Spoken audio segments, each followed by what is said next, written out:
En 1950, una China que apenas nacía tomó una decisión que a simple vista parecía básicamente un suicidio: irse a la guerra contra la nación más poderosa del mundo. ¿Fue un acto de locura o un cálculo increíblemente arriesgado que cambiaría la historia para siempre? Vamos a analizarlo. Para que nos demos una idea de la magnitud de esta decisión, miren la comparación. De un lado, la República Popular China, con solo un año de vida, la economía totalmente destrozada después de décadas de guerra. Y del otro, Estados Unidos, la superpotencia mundial, con un ejército modernísimo y, ojo, el monopolio de la bomba atómica. La diferencia era sencillamente abismal.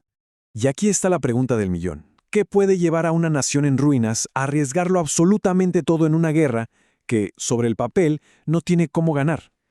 Como vamos a ver, la respuesta no se encuentra tanto en los cálculos militares, sino en el corazón mismo, en el alma de esa nueva China. Para encontrar esa respuesta, primero tenemos que viajar un poquito en el tiempo a 1949 y entender el panorama desolador que enfrentaba el país en ese momento. La nueva república era, en la práctica, un cascarón vacío. La hiperinflación estaba fuera de control. En ciudades como Shanghái, el desempleo era masivo, con más del 70% de las fábricas paralizadas. La producción de comida y la industria se habían desplomado a la mitad. O sea, la prioridad número 1, 2 y 3 era reconstruir, no meterse en otra guerra. Pero entonces, un conflicto en su propia frontera, en Corea, lo cambia absolutamente todo. Y de repente, los líderes en Pekín se enfrentan a una decisión que parece imposible. Dentro del liderazgo del Partido Comunista, el debate fue intensísimo. Por un lado, los riesgos eran obvios. Pelear contra Estados Unidos podía significar la destrucción total y la ruina económica definitiva. Pero por otro lado, las amenazas se sentían igual de reales. Dejar que un ejército estadounidense se instale en su frontera era visto como tener una daga apuntando directamente al corazón de la nueva China. Los más cautelosos, como el famoso mariscal Lin Biao, pusieron los fríos números sobre la mesa. Su argumento era simple. Miren, no tenemos ni las armas ni la industria para aguantar un round contra Estados Unidos. Las consecuencias, advertía él, serían inimaginables. Pero claro, no todos pensaban así. Había otra perspectiva, liderada por figuras como Peng Dehuai. Ellos decían, a ver, si nos quedamos quietos solo estamos pateando el problema para adelante. Si Estados Unidos se instala en el río Yalu, en nuestra frontera, van a encontrar cualquier excusa para invadirnos. Su lógica era, es mejor pelear ahora en Corea que después en nuestro propio territorio. Y es justo aquí donde los simples cálculos de poder y estrategia ya no alcanzan para explicar lo que pasó. Porque la decisión final no se basó solo en la lógica militar. Se trataba de algo mucho más profundo. Se trataba de quién era esta nueva China, de su identidad. A ver, para entender esto tenemos que hablar de la identidad nacional. Y no es solo la bandera o el himno. Es la historia que una nación se cuenta a sí misma. La historia sobre quién es, de dónde viene y, lo más importante de todo, hacia dónde va. Y esa historia interna, esa narrativa, define casi todo lo que hace un país. Piensen en esa identidad como un guión, literal, un guión que le dice a un país cómo debe actuar en el escenario mundial. Y para la China de 1950, ese guión no hablaba de ser prudente o de esperar. Hablaba de desafío, de revolución y de un renacimiento nacional. Entonces, la pregunta es, ¿cuál era exactamente ese guión que la nueva China se había escrito? ¿Qué historia sentía que tenía que salir a interpretar en el escenario mundial?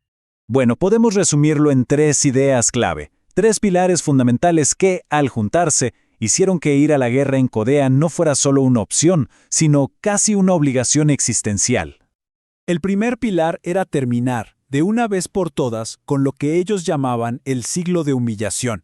Desde las guerras del opio, China había sido invadida, dividida y ninguneada por potencias extranjeras. La revolución comunista buscaba restaurar el orgullo nacional. Y la guerra de Corea era la primera gran oportunidad de pararse frente a una potencia occidental y decirle, ya no más, ya no somos una víctima.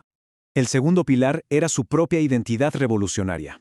Piénsenlo, acababan de ganar una guerra civil contra todo pronóstico, después de sobrevivir a la increíble larga marcha.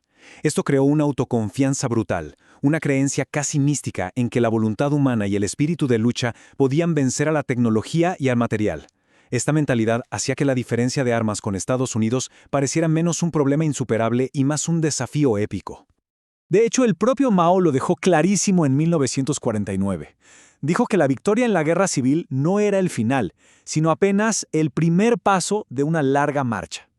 Para él y para los líderes chinos, la revolución no era algo que había terminado, sino un estado permanente de lucha.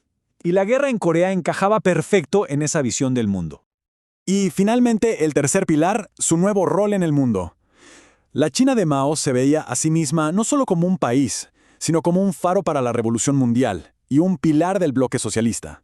Abandonar a Corea del Norte, a su hermano socialista, frente a la agresión imperialista, habría sido una traición a todo lo que decían ser. Así que, con esa nueva y poderosa identidad como bandera, la decisión estaba tomada. Pero el precio de vivir de acuerdo con ese guión iba a ser astronómico. El costo humano fue, bueno, las cifras todavía se debaten, pero se estima que entre 500.000 y más de 1 millón de soldados chinos murieron o fueron heridos. Es un sacrificio de una escala que es difícil siquiera de imaginar. Y aquí viene la gran paradoja de esta historia. A pesar de ese costo terrible, para el régimen chino la guerra funcionó. Hacia adentro consolidó el poder del Partido Comunista, que demostró que podía defender a la nación. Y hacia afuera, el mundo tuvo que tomar nota. China ya no podía ser ignorada. Había luchado de tú a tú con la mayor potencia mundial. Y ese nuevo estatus no tardó en hacerse sentir. La guerra sentó las bases para que, pocos años después, China se posicionara como líder de los países en desarrollo, desarrollara su propia bomba atómica y, finalmente en 1971, ocupara su asiento en las Naciones Unidas. Incluso hoy, la tensión en torno a Taiwán es un eco directo de las decisiones que se tomaron en ese conflicto. Entonces, volviendo a la pregunta del principio, ¿fue locura o fue un cálculo? Quizá la verdadera lección aquí es otra. La intervención de China en Corea nos enseña algo fundamental, que las guerras no siempre se pelean por territorio o recursos. A veces se pelean por una historia, por la narrativa que una nación necesita construir sobre sí misma. Y eso nos deja con una pregunta muy importante para hoy.